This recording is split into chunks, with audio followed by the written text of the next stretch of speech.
कार्यक्रम के प्रायोजक हैं eternal solution, Vardhman jewellers, Bharat test house private limited, Mahila Mandal Punjabi बाग।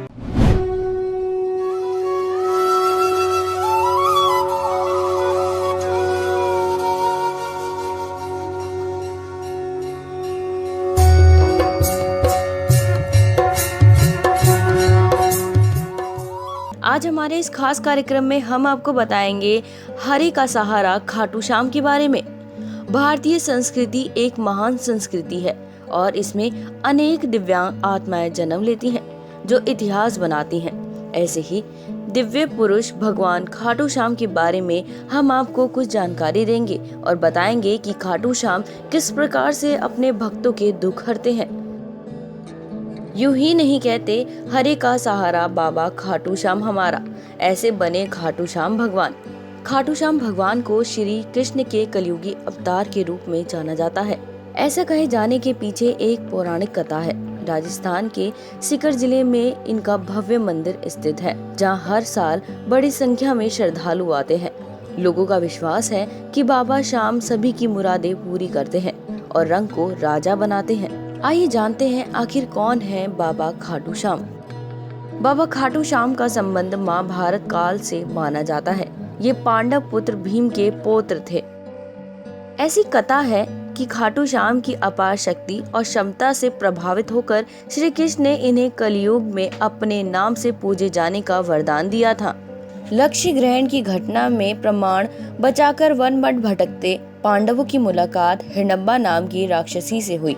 ये भीम को पति के रूप में प्राप्त करना चाहती थी। माता कुंती की आज्ञा से भीम और हिडम्बा का विवाह हुआ, जिससे घटोत्कच का जन्म हुआ। घटोत्कच का पुत्र हुआ जो अपने पिता से भी शक्तिशाली और मायावी था। बार्बिक देवी का उपासक था। देवी के वरदान से उसे 3 दिव्य बाण प्राप्त हुए थे जो अपने लक्ष्य को भेद कर वापस लौट आते थे। इसकी वजह से बार्बिक अजय हो गए थे। महाभारत के युद्ध के दौरान बार्बिक युद्ध देखने के इरादे से कुरुक्षेत्र आ रहे थे। श्री कृष्ण जानते थे कि अगर बार्बिक युद्ध में शामिल हुआ तो परिणाम पांडवों के विरुद्ध होगा। बार्बिक को रोकने के लिए श्री कृष्ण गरीब ब्राह्मण बनकर बार्बिक के सामने आए। अनजान बनते हुए श्री कृष्ण ने बार्बिक से पूछा कि तुम कौन हो और कुरुक्षेत्र क्यों जा रहे हो। जवाब में बार्बिक ने बताया कि वह एक दानी योद्धा है और अपने एक बाण से ही महाभारत युद्ध का निर्णय कर सकता है। श्री कृष्ण ने उसकी परीक्षा लेनी चाहिए, तो उसने एक बाण चलाया जिससे पीपल के पेड़ के सारे पत्तों में छेद हो गया। एक पत्ता श्री कृष्ण के पैर के नीचे था, इसलिए बाण पैर के ऊपर ठहर गया। श्री कृष्ण बार्बिक की क्षमता से हैरान थे और किसी भी तरह से उसे युद्ध में भाग लेने से रोकना चाहते थे। इसलिए श्री कृष्ण ने बार्बिक से कहा कि तुम तो बड़े प्रापक हो, मुझे गरीब को कुछ दान नहीं दोगे।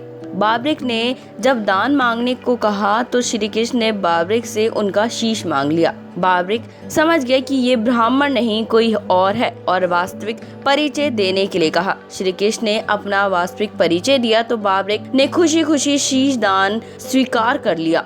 रात भर भजन पूजा कर फागुन शुक्ल दशमी को स्नान पूजा करके बार्बिक ने अपने हाथ से अपना शीश श्री कृष्ण को दान कर दिया। शीश दान करने से पहले बार्बिक ने श्री कृष्ण से युद्ध देखने की इच्छा जताई, इसलिए श्री कृष्ण ने बार्बिक के कटे शीश को युद्ध अवलोकन के लिए एक ऊंचे से स्थान पर स्थापित कर दिया। युद्ध में विजय प्राप्त होने पर पांडव विजय का श्रेय लेने हेतु वाद विवाद कर रहे थे। तब श्री कृष्ण ने कहा कि इसका निर्णय बार्बिक का शीश कर सकता है। बार्बिक के शीश ने बताया कि युद्ध में श्री कृष्ण का सुदर्शन चक्र चल रहा था, जिसे कटे हुए वृक्ष की तरह योद्धा रणभूमि में गिर रहे थे। द्रौपदी महाकाली के रूप में रक्तपान कर रही थी। श्री कृष्ण ने प्रसन्न होकर बार्बिक के उस कटे सिर को वरदान दिया कि कलयुग में तुम मेरे श्याम नाम से पूजे जाओगे। तुम्हारे स्मरण प्राप्त से ही भक्त का कल्याण होगा और धर्म, अर्थ, काम, मोक्ष की प्राप्ति होगी। स्वप्न दर्शनों प्राप्त बाबा श्याम खाटू धाम में स्थित श्याम कुंड में प्रकट हुए थे। श्री कृष्ण विराट शालिग्राम रूप में खाटू श्याम जी के मंदिर में स्थिर होकर भक्तों की मनोकामना पूर्ण कर रहे हैं। इस कार्यक्रम के प्रायोजक हैं AK vision, Bharat test house private limited, imperial wedding, Mahila Mandal Punjabi बाग। किचन से चली खुशबू स्वाद की, मेरी जान तूने तो दाल मखनी चपनी जान पा दी। ए राजमा भी तो चखो जी। ओ बोटी, चन्नू चाट मसाला तो ले आ, उसके बिना तो खाना अधूरा है जी। चना मसाला हो या शाही पनीर मसाला, अपने देश का मसाला है जी। अपना देश अपने मसाले, भारत मसाले, भारत ब्रांड मसाले, दिल्ली। कुशल गृहिणियों की पहली पसंद।